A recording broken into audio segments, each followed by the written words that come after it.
If we continue with our kind of mental health for a few generations more, then I think we are at a point where psychologically any productive society would break up and deteriorate.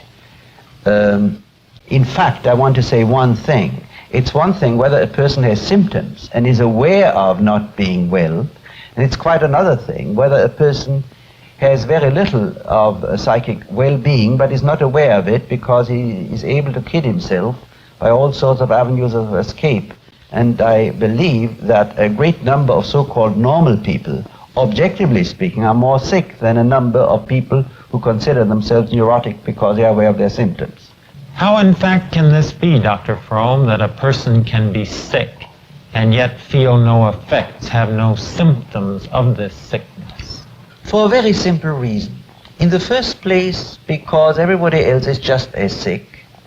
And like in Wells' short story of the land of the blind, people consider normal that which everybody else shares with them. But specifically, our culture offers a great number of avenues of escape. So if people would stay alone by themselves for 3 days without radio and drinking and cigarettes or anything else, we would have hundreds of thousands of nervous breakdowns. But we offer to our population, under the name of fun and pleasure and leisure time consumption and whatnot, we offer such an amount of escapes, of avenues of escape, that most people forget themselves. In fact, I would say they forget that they are human in a deeper sense. We're talking here about mental illness, mental health. Let me come right to the point. What do you mean by mental health? Well, what I mean by mental health, I'm afraid, is different from what many other psychiatrists or psychologists mean by mental health. I don't mean to be unfair, and I certainly don't mean that this is the opinion of all other psychiatrists. I hope there are many who don't share this opinion. But certainly the opinion of many is that mental health is actually the same as adjustment, the same as not being sicker than the average guy, the same as being reduced to the socially current level of unhappiness, not to be, not to stick out from the picture of the general run of people. Now, there is another aspect to it. Many people today define mental health actually by the absence of sickness. Sickness, again, defined very often in terms of adjustment, lack of adjustment, or at least in terms of concrete symptoms like insomnia, alcoholism, this, that, and the other. I would define mental health not in terms of absence of sickness, but in a positive sense, of wellness, of well-being. What does this well-being embrace? It's a very funny thing. What well-being is very elusive, but you see it when you see it. In fact, you don't have a chance to see it very often, because the people who really show a state of well-being are rare today. I would say you see it, first of all, by the vitality and energy in another person, but not energy of an obsessional kind. By the energy in a person who can be alone with himself, who can be alone with another person without trying to run away. You can see it in the joy of a person, but at the same time in his capacity to be sad when there is a reason to be sad. You can see it in his unending interest and response to people and to things. You can see it in the clarity of his awareness of other people and of situations. You might even eventually measure it in the tonus of their muscles. You might eventually even measure it physiologically, and maybe physiologists would have already measured it if they were more interested in well-being rather than in the absence of sickness. Can one measure it in terms of a subjective feeling? Is this what, does it involve this essentially? No, I think like with any other opinions about oneself, most of what people think about their well-being is delusion. There are many people today feel well because they take tranquilizers, or Benzedrine, or this, or that, or a drink, or they have to have fun, or they have to act in some obsessional way. What the statement people make about their own state of well-being or happiness are utterly unreliable. If this subjective feeling is a poor criterion and illusory and deceptive one, can you give us a positive and accurate criterion? What does it involve? I would say the intensity and clarity of awareness and response to the world. The lack of egocentricity, and at the same time the intensity of energy and vitality.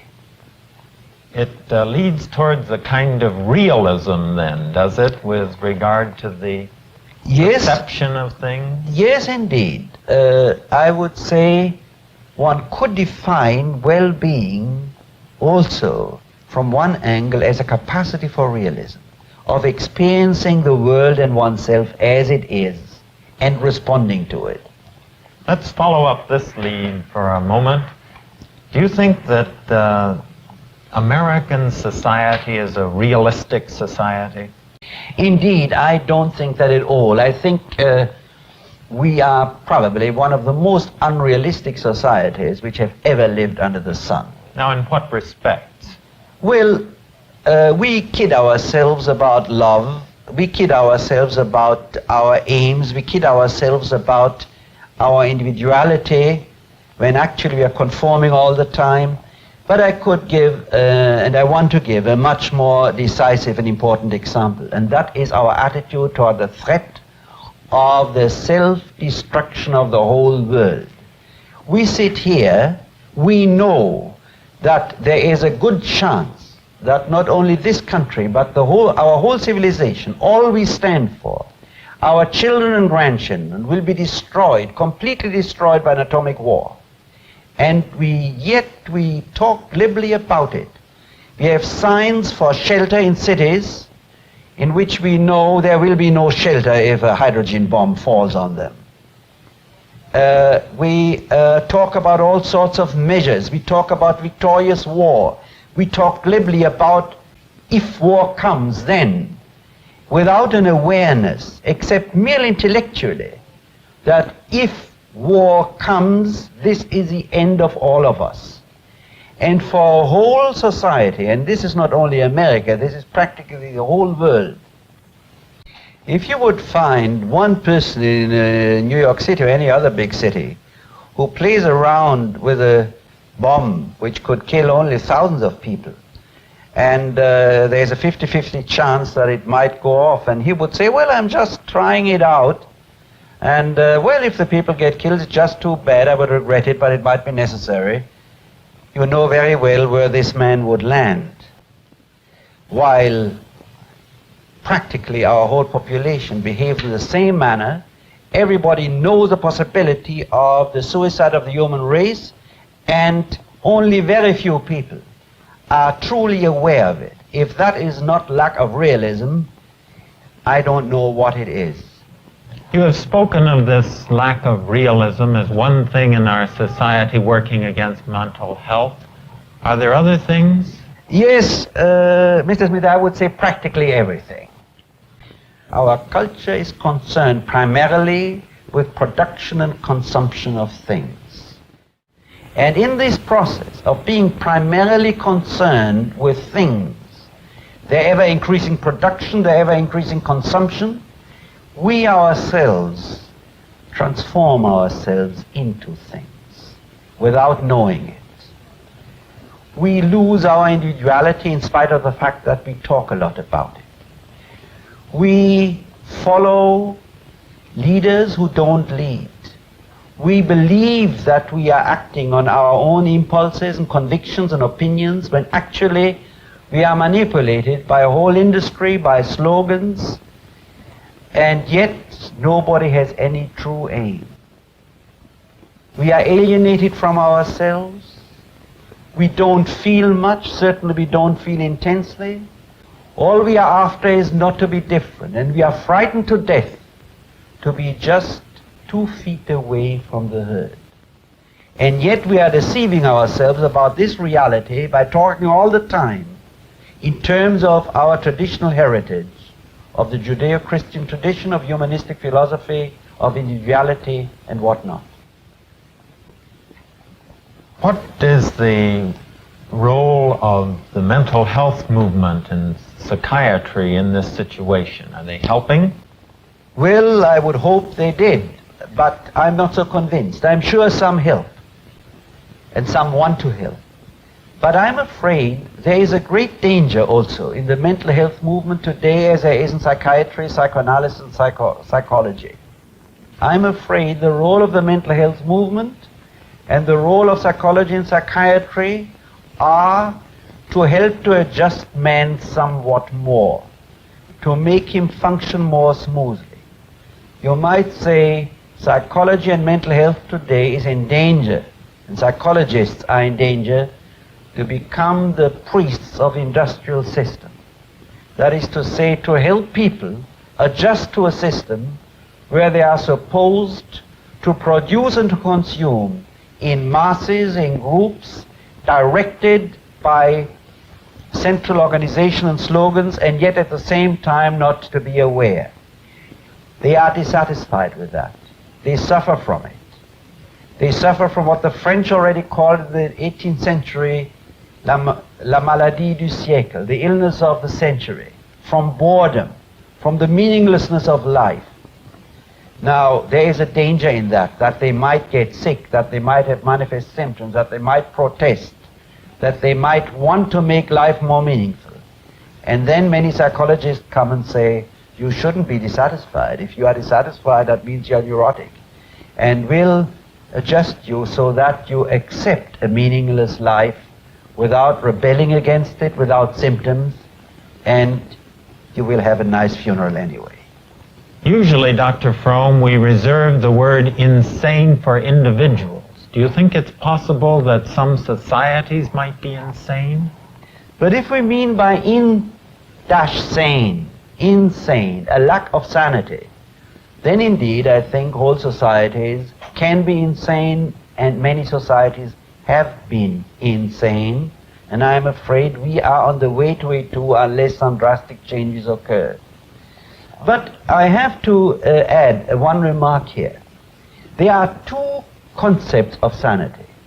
A society can be sane in the sense that people adjust themselves to it and to its norms. But it can be insane in the universal sense of what is good for man as he exists. In fact, all the great norms, whether you take the 10 Commandments or the teachings of Buddha or the teaching of Christ, are norms of human sanity, which refer to human existence, to mankind, and they are all based on the idea also that the loyalty to man and the values in man are higher than the loyalties to any given societies and the values represented by it. Dr. Fromm, is it possible for a man to remain sane in today's world? Yes, indeed, I think it is. And certainly men like Dr. Schweitzer are a wonderful example that it is possible. Now, most of us are not Schweitzers. In fact, this is very rare to have the genius of a man like Schweitzer. But I think it is possible if one tries, in the first place, to see that certain disappointments, a certain sense of isolation is a necessary consequence of remaining sane in a world in which there is so little sanity. And secondly, if one overcomes the sense of isolation by a deep sense of solidarity and oneness with all those men who have lived on the earth and who have been sane. Dr. Schweitzer would be one of them, but many of the great philosophers and religious leaders and great spiritual leaders of the human race, whether that's Socrates or Buddha or any other, have been sane. And there are even a few people today, quite a few, who are sane and who at least are willing to be sane. What matters is to have the courage to see reality, to speak out, and to feel identified with that part of humanity, whether it's today or in the past, who had one outstanding quality, that of being realist in the sense I have been talking about, of seeing the truth and at the same time of not despairing. What, Dr. Fromm, do you see as the prospects for the future? I see only one terrific danger, and that is that of a war in which would end with the extinction of the human race of civilization, or at best, if one could call it that way, with universal fascism, whoever wins. And for me, therefore, the question of avoidance of war is the one overriding ethical question which men are confronted with today. If we avoid it, I am very hopeful about the future, because I think man has developed to a degree of rationality and of knowledge and of insight, which, if he overcomes his one-sided concentration on production of things, will then lead him to a culture with a depth of satisfaction which we have never had on earth.